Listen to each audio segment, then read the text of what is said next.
We're continuing on Shulchan Aruch Orach Chaim, Siman Kuf Nun Aleph in the Halachot of Bet Knesset, and we're starting Seif Gimel this morning of the prohibition against sleeping in the shul. Can you sleep in the shul in the Bet Knesset? So the Gemara says you cannot do any activity that is not respectful to the Bet Knesset, and the Rishonim write different details of what is considered kalud rosh, what is considered disrespectful, and there are different levels for it. So if a person wants to take a nap in the Bet Knesset, is that considered disrespectful? Or is that considered something that, people fall asleep? This happens. So says the Shulchan Aruch, En yeshenim bebet Knesset, you cannot sleep in the Bet Knesset, afidu shenat arai, even a temporary, even if you're not going to sleep for the night, you just want to take a little nap, a little power nap in the shul, not mutar. It's considered disrespectful. Aval bebet midrash mutar, but this is one of those exceptions that you have. Bet Midrash more lenient than Bet Knesset. We mentioned before that the kedusha of Bet Midrash is a higher level kedusha than the kedusha of Bet Knesset. But Bet Midrash is higher than Bet Knesset. But with that said, Bet Midrash is a place that we recognize is Be Rabbanan, like the Gemara says, Beta de Rabbanan, is the house of Chachamim. You're there, and Chazal were lenient in certain things to enable people who are learning there to be able to learn long term, and therefore midochak, we mentioned before in the Shulchan Aruch that if you have no other option, you could eat and drink for those who are learning in the Bet Midrash. Not to have to go out, go home, and come back. The waste of time that's considerable over there is something that Chazal considered when making the enactment. So therefore, the built-in leniencies for Bet Midrash, this is one such leniency as well. Says the Mishna Berura, the fact that you don't sleep in the Bet Knesset, Ma'iri ba'anashim de'alma, is talking about regular people. Aval letalmid chacham k'shlomet sham kevar bi'arnu b'seif katan vav de'shari. But for a Torah scholar, for a Torah learner, even in Bet Knesset, doesn't make a difference if it's Bet Knesset or Bet Midrash. If he is using the place for learning, he's there for hours upon hours learning Torah, and he gets tired, he wants to have a little power nap to be able to learn properly afterwards. It's mutar. Aval bebet midrash mutar rotze lomar shenat arai. This that the Shulchan Aruch says that we have a leniency of sleeping in the Bet Midrash is talking about a nap, a power nap. It's not talking about bringing your pillow and blanket and setting yourself up for sleeping. Shnat keva.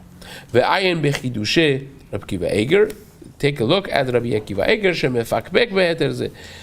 He is not happy altogether with sleeping in the Bet Midrash. He disagrees with the leniency of sleeping in the Bet Midrash. Ve'efshar the kevan shebet midrash asui lishhot sham zman harbe lilmod ve'lishmoa divrei Torah. Possible, says the Chafetz Chaim, to explain this leniency, that because Bet Midrash is made for people, there are people who learn literally 16, 17 hours a day. They're in the Bet Midrash, they come, daven nets, they quickly put something in their mouth, and they're there the whole day without interruption learning. And therefore, says the Chafetz Chaim, it's possible because it's hard to not fall asleep, a little doze off when people are there for hours upon hours. So therefore, therefore, blanket heter was given by Chachamim for Bet Midrash that even other people should be able to be lenient more. And for a Talmid Chacham would be mutar even shenat keva, says the Mishnah Berura, and that's how it's mashma from the levush as well. Now, the Kaf Chaim agrees with this heter of the Mishnah Berura. He says that Talmid Chacham could actually set himself up for sleeping in Bet Midrash if he needs to, right? And that whole thing is because we don't want bitul Torah. So if he needs to sleep but he set himself up to sleep a good nap of 2 hours, whatever it is. Especially, Kaf HaChaim himself, to give some context over here. He used to be, when he moved from Baghdad, he was a student of the Ben Ish Chai, and he left his family there to go to Eretz Yisrael, and became part of the Yeshivat HaMekubalim of Yeshivat Bet El. And the Seder Hayom was a very vigorous and, difficult seder to keep up with. Talking about hours of tefillah, pikavanot of, and they would stay up the second half of the night after chatzot, and so on.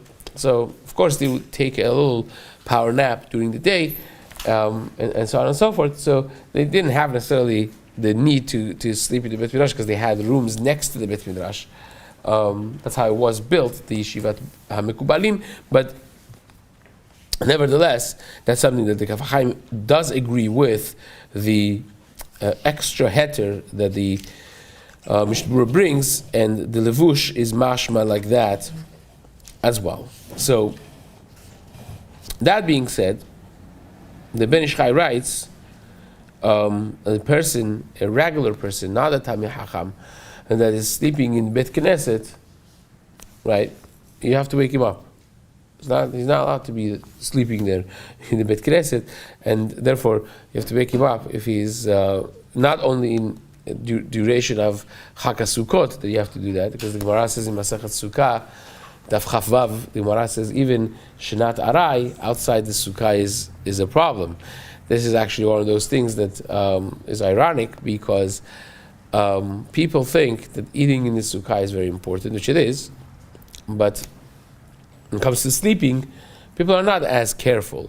They're not as careful. They take any leniency possible for not sleeping in the Sukkah, but the truth of the matter is, sleeping in the Sukkah is more important than eating in the Sukkah. Because eating, if it's not achilat keva, if you want to only have some steak or some rice or some stew or sushi or even cookies and cake up to a certain amount, you don't have to be in the Sukkah. You can eat it at home, no problem. But sleeping even 2 minutes outside the Sukkah, the Gemara says is asur. Gemara in Daf Chaf Vav Masechet Sukkah. So sleeping not only during Sukkah, Chag HaSukkot, says the Ben Ish Chai, when you see someone is dozing off and the rabbi is doing the rabbi's drasha, which is the best tranquilizer, that you have to wake them up. But even in a regular weekday during the year, he is not happy with people sleeping in the Bet Knesset. Forget about the rabbi, but the kavod of the Bet Knesset, you don't want to respect the rabbi, that's one thing, but where is the kavod for the Bet Knesset? Says the Ben Ish Chai. So that's important to keep in mind and to note as well. So says, let's do one more saif here, Sif Dalit. If you are eating and sleeping in the Bet Knesset for the need of the Bet Knesset itself, right, then the Hagaot Maimoniot, or the Rishonim, right, that for that, sleeping and eating in the Bet Knesset would be mutar. Because of this, ישנים בליל יום הכיפורים בבית כנסת ואפילו לצורך מצווה אחרת כגון כשנתפסים לעבר השנה. Certain times that people sleep in the Bet Knesset, ליל יום כיפור, many people would sleep in the Bet Knesset, or when they would get together as a bedin to decide on ibur shana, and making the year a shana me'uberet, a leap year, that would also be part of this. Mutar le'echol sham. You could eat and you could sleep in the Bet Knesset in those scenarios. So says the Mishnah Berura, the prime example of this would be the shamash of the Bet Knesset. Every Bet Knesset used to have a shamash, right?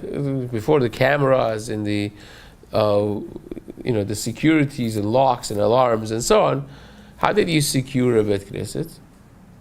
And at the same time take care of making sure that it's always orderly and clean. So you had a shamash that lived in the Bet Knesset, right? So sometimes he had a room outside for himself. Sometimes he didn't, right? And you have some of the people who still their last name is Shamash, right? because their grandfather was a shamash of Bet Knesset. That's how it was.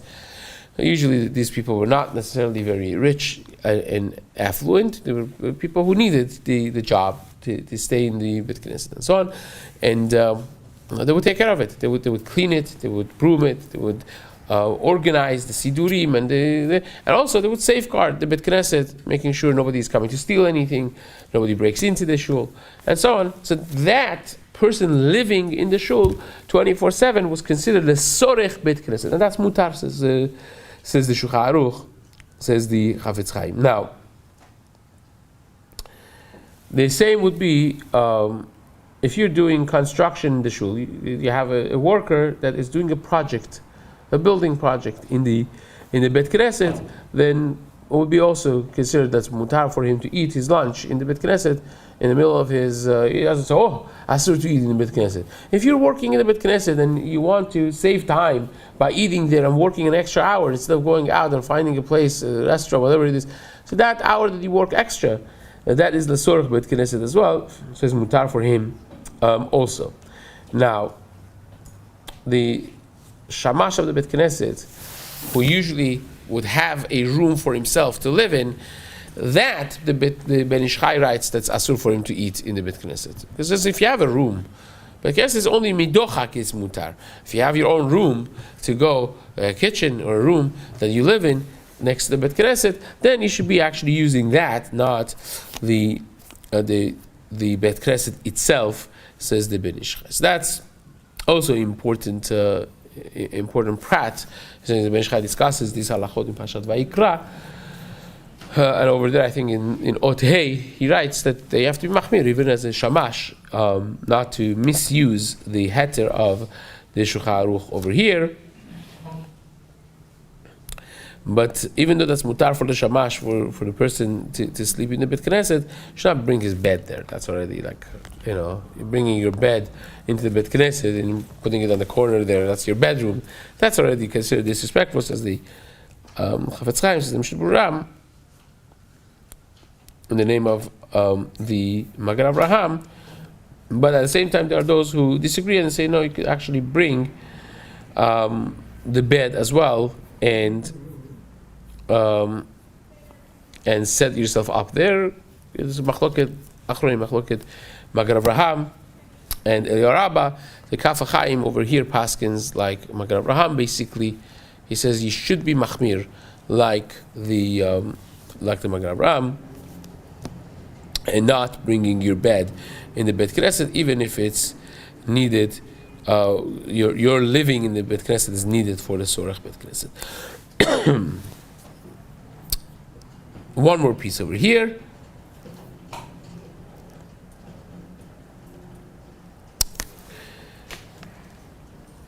And this is the important one. Ayin b'Magen Avraham, says the Mishnah Berura. Shehevi b'Shem Hagahat Semak. He brings the name of Hagahot of Sefer Mitzvot Katan. Delohutar bis'udat mitzvah ela kegon seudat ibur shana. That not every seudat mitzvah is mutar in Bet Knesset. In other words, what's the example of eating seudat mitzvah in the Bet Knesset? Help me out. Seudat shlishit. Right? Many shuls have seudat shlishit in the Bet Knesset. Can you have seudat shlishit in Bet Knesset? Or not? Now, Chacham Ovadia writes at Shuvah that he says it's mutar because there's no wine, there's no beer, there's no nothing, there's no shichrut. People are serious, and of course, that would be a tochacha megula, a harsh rebuke to those people who have chadashim karov bau, that they have started all kinds of gatherings with drinking in the context of tefillah, that they're atidim litenet adin, the people who have whatever they call it on Friday nights or on Shabbat mornings with alcoholic beverages is absolutely asur, not just because of the fact that is doing it in the makom of tefillah is asur, but also you can't daven after having a little alcohol even. even a revi'it worth of alcohol, as the Shulchan Aruch clearly states this in Siman Tzaditet Sif Aleph. It's absolutely asur for people to do that. If you do it, you're asur to daven. You have a little bit, less than one shot of an alcoholic beverage, and it's asur for you to daven. And that's something that again the Baalei Batim are the people who have to stand in front of this. It's not in the koach of the Rabbanim to do it. Sometimes these are things that grassroots movements have to be stopped by the people of the community. That we don't subscribe to Kiddush Club and to pre-mincha things and so on and so forth, that they sell it in the name of excitement and mitzvah. It's absolutely asur. It's a bizayon, it's chilul Hashem, and of course it's something that is a churban for the community, is a destruction of the structure of a Jewish frum community. It has to be stopped by people in the community itself. So says the Mishna Berura, again, Chacham says this is absolutely asur if there would be anything of alcohol content, but it says Mishna Berura even more chamur. Even Sudat Mitzvah is not mutar, unless it's that type of setting she'en bach kalud rosh שהייתה עשויה בפת וקטנית בלבד ורצון לומר אף הוא כסעודת מצווה שיש בה שכרות. Even if you have a סעודת מצווה of a סעודה שלישית or סיום הש"ס or whatnot, but there is alcoholic beverages, beer and other things served there, it's asur af bebet midrash. Not only in bet knesset, but even in the bet midrash, it would be asur. ומכל מקום, הנוהגים להקל לעשות סעודת סיום הש"ס, says the Chafetz Chaim, if you have a סעודת סיום הש"ס, you finished shas in bet midrash, you have it, and you have no other place, then it's, you don't have to stop them. Yesh lahem al mi nismoch. They have what to do. So finish shas first, and then if you have no other place to have a siyum shas, you could do it in bet midrash, says the Chafetz Chaim. Now, based on what we explained over here, any seudah that has any type of alcohol in it, it would be asur in the bet knesset, even if it's a seudat mitzvah, right? And so Purim, people shouldn't have Purim seudas in the shul? Purim seudah should not be in the shul, if it's considered a shul. Right, that gets into a whole thing of Tanai, if you could have a Tanai, or Tanai works, Tanai doesn't work, but yeah, generally speaking, shul is not a place for, even if you say Suda Purim is Suda Mitzvah, which is not necessarily, it's not a mitzvah to have Suda, it's a thing of Mishteh, it's not, you don't have to have bread necessarily, so therefore it's important, it's a good example. What if they turn somewhere like Nesach synagogue into a wedding hall? So that becomes something that we're going to discuss in Siman Kuf Nun Gimel. In 2 Simanim from now, we're going to discuss the halachot of Kiddushat Bet Knesset, of whether or not in Batei Knesset in Chutz La'aretz could be made al tenai with condition that they are considered really a social hall, not a shul, right? And that becomes a machloket between Rav Moshe Feinstein and others, as we're going to explore. But anything that's considered a shul, is not going to be mutar in that way. And Rav Mordechai Eliyahu used to always say that this is something that you have to be so careful, even Simchat Torah, right? Simchat Torah, people would like to drink a little bit, the Chaim, and so on. And says Rav Mordechai Eliyahu, absolutely asur. You cannot have mashkaot mishakirim, the alcoholic beverages, in the Bet Knesset is asur, right? Even if it's for Simchat Torah, it will be a problem. Now, do they make a distinction? Most synagogues nowadays have one prayer hall and also a social hall next to it. Well, Simchat Torah usually is done in the shul itself. Yeah, if you have a social hall, I'm not sure which country you come from. Most of the shul do not have a social hall because especially in expensive California, it's very difficult to have a separate room. So many people use the same room for all of their needs. But yeah, if you have a social hall, if you have the luxury of having a separate place, of course that would be the case. But again, if you don't, then it is what it is. You have to deal with the room that you have. The Kaf HaChaim says something similar to the Mishnah Berura, that if you want to make a siyum masachet, siyum shas in the Bet Midrash, and you don't have any any other place, and you have no kalut rosh, there's no lightheadedness, there's no drinking beer or wine or any type of alcohol, right? Even if they make a little thing, a little sip of lechaim, so Kaf Chaim says it will be mutar. But again, this is one of those things that you have to you have to be careful, because say a little lechaim of wine, but then you have 2 lechaims or 3 lechaims. So therefore, Harabadia, many others, they're not okay with that, because you have from the nisayon, from the experience, you see that doesn't really work. You say there will be a little something, but then what ends up being is it becomes much more than what the halacha recognizes. And again, as we mentioned before, these things could turn into a problem very very quickly, and therefore a person should be careful. Now, a seudah, that when you inaugurate the shul, that by itself also is considered seudat mitzvah, even though that it's not necessarily any specific mitzvah, but the inauguration of the shul, so you have a seudah in the shul, that's considered seudat mitzvah, so long as again there's no alcohol, that would be fine as well. And on your side, it's the last thing that we'll discuss today. Your side, there's a minhag, especially for Sfaradim and Hasidim, that by your side they bring different brachot to the Bet Knesset. People say hayetz, adama, mezonot, shakol, different brachot to be said in as a means for elevation of the neshama of the deceased. The family members bring to the Bet Knesset for people to make bracha on the your side. And that is mutar. For Chabad, alcoholism. That's mutar. Again, we're not talking about no alcohol, and Chabad writes that it is mutar. And if they bring any alcohol content, then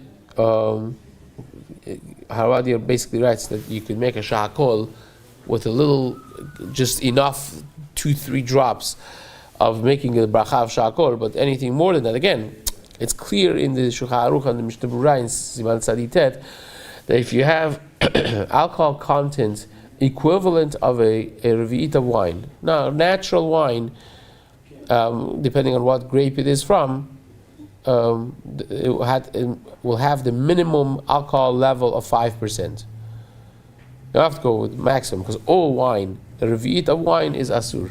Shulchan Aruch writes. Revi'it of wine, you have that, and you already cannot daven afterwards, right? So now imagine, Mishna says that same level content of alcohol in other drinks would be the same effect. So what has 5% alcohol? If you have a drink that has 40% alcohol, right? So you have to revi'it would be 1/8 of a revi'it. So if revi'it is 80 grams, for instance, would be 8 grams. Like a few drops of that would be equivalent of that.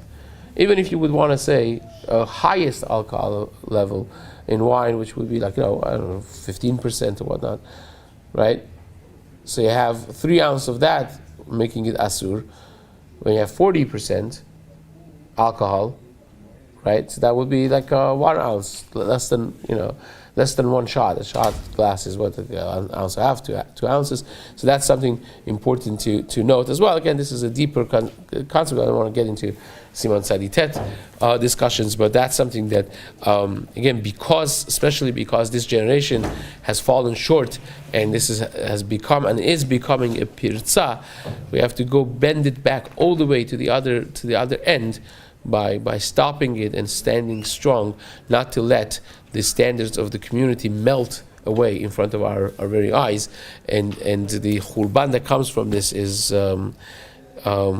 anashir. It's not explainable how much damage it could bring. So therefore, it's something important to be mindful and to be careful with. Chazak u'beruch.